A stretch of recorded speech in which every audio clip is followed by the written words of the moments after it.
And we will remember this in 2010 and in 2012. I have news for you. Yes, we will. All right, we got some sound bites here coming up that I want to get to before the show is over on the subject of, let's see. Oh, as long as you're talking about this, we might as well just go to this sound bite. The question of what happened with Scott Brown's election was put to Barack Obama. And here's what he said. I think we lost some of that sense of speaking directly to the American people about what their core values are. He doesn't know what our core values are. Speaking to us about what our core values are? How about this? How about listening to us about what our core values are? How dare you? Boy, that's exactly right. How dare you? Good one. No, seriously. I mean, it's still all about him, Jim. It's all about him. I know. Now, I want to ask you a question. You know that survey you talked about a little while ago about, could he pass that test? Oh, I wonder. Does he know who the first Supreme Court justice is? I wonder. Interesting. I mean, Alexander Hamilton only won because of name recognition in that one. Yeah, I know. That's what I was thinking, too. Yeah, you're absolutely right. Well, here he is again now. See, so the problem is not with his policy. The problem is not with what he believes. The problem isn't even with him. Oh, I mean, to the extent that he just needed to somehow connect with American values. Now, what that means is distort my agenda to the point where you think that you think the same way I do. Distort my agenda to the point where you think that I recognize your core values and that what I'm selling you is an extension of your own core values. That's what he's saying. I think we lost some of that sense of speaking directly to the American people about what their core values are and why we have to make sure those institutions are matching up with those values. And that I do think is a mistake of mine.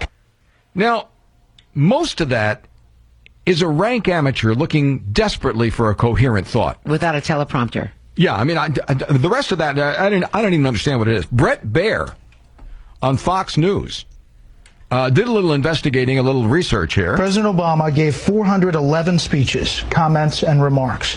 52 of those specifically on health care. 158 interviews, 90 for TV, 11 radio, the rest in print. 42 news conferences, 23 town hall meetings. Hard to say that he wasn't speaking directly to the American people, right? It's amazing that his explanation for all of this is that he was so occupied with helping the American people working quietly and late nights in the White House that he was overly reticent. Oh, my gosh. I mean, this is going to get down. This is worse than Jimmy Carter. I mean, this really is. This is going to get down in history as the dumbest presidency in American history. I mean, it's just really bad. Now, but see, dumb and also dangerous. Because now he wants to remake himself as a populist. And so what he's doing is he's attacking the banks. He thinks he can make you angry at the banks, at your local bank. Mm-hmm. See, here he is yesterday. While the financial system is far stronger today than it was 1 year ago, it's still operating under the same rules that led to its near collapse. Well, that's true. And they're your rules. Right, they're the Democrats' rules. Yeah. Right? Fannie Mae and Freddie Mac, are they part of this? And Fannie Mae and Freddie Mac being asked to pay anything back? No, as a matter of fact, but under cover of darkness, the American people still don't know that Fannie Mae and Freddie Mac got a blank check. They removed all the limits on what Fannie Mae and Freddie Mac could gobble up. They did this around Christmas time in the middle of the night. They made it even worse. And he's going to blame your local bank. This is the kind of manipulation, this populist manipulation. This is what caused the Great Depression to be 10 years long. This kind of Roosevelt-type meddling in the banking system. And at least Roosevelt was doing it because he thought that maybe it might work.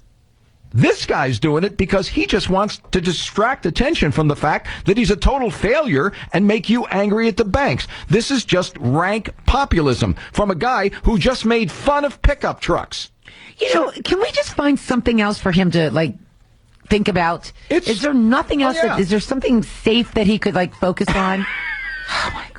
Yeah, building a Barack Obama grade school somewhere. A library, something. For the children. Let's go back to that. Name a bridge or something. There we go.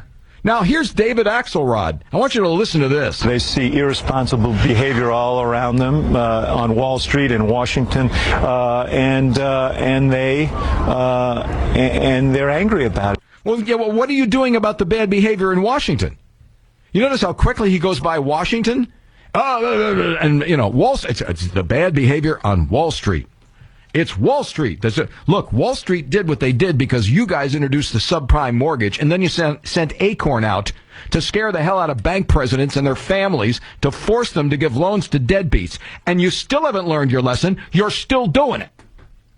And they got that mortgage plan out there for people whose mortgages are going into default now, so that they can get the mortgage lowered.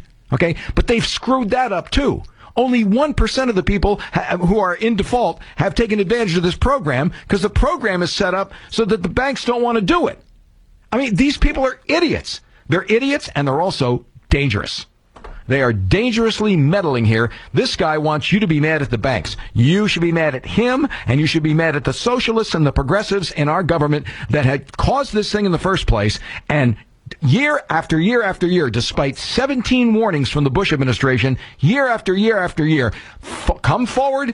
Here come the regulators coming forward saying, you've got to stop this. This is going to be a train wreck. And Barney Frank is up there going, you have no reason to, and you're talking about this, and you're going to dissuade people from getting loans, and the poor people, and you have housing, and Gregory Meeks and Aunt Esther from South Central, she wanted to investigate the regulators who came forward to blow the whistle.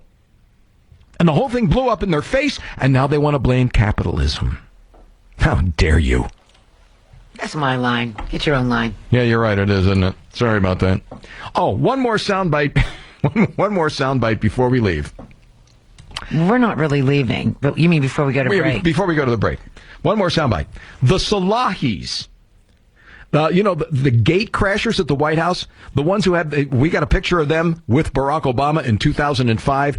And I told you, this Salahi guy, he's tied into some nefarious Islamic character, and I forget who it is, who's also tied into Obama. So really, that's who they're trying to protect here. They're taking the Fifth Amendment on a simple question, a bunch of simple questions from Congress. Finally, it got to the point where it became so ludicrous, these two were taking the Fifth Amendment, it became so ludicrous that whoever was questioning them finally just lost it. Let me ask you a question, Mr. Salai. Did you wear a tuxedo that night? Are you going to take the fifth on that? On the advice of counsel, I respectfully assert my right to. Let me ask you a question. Were you there?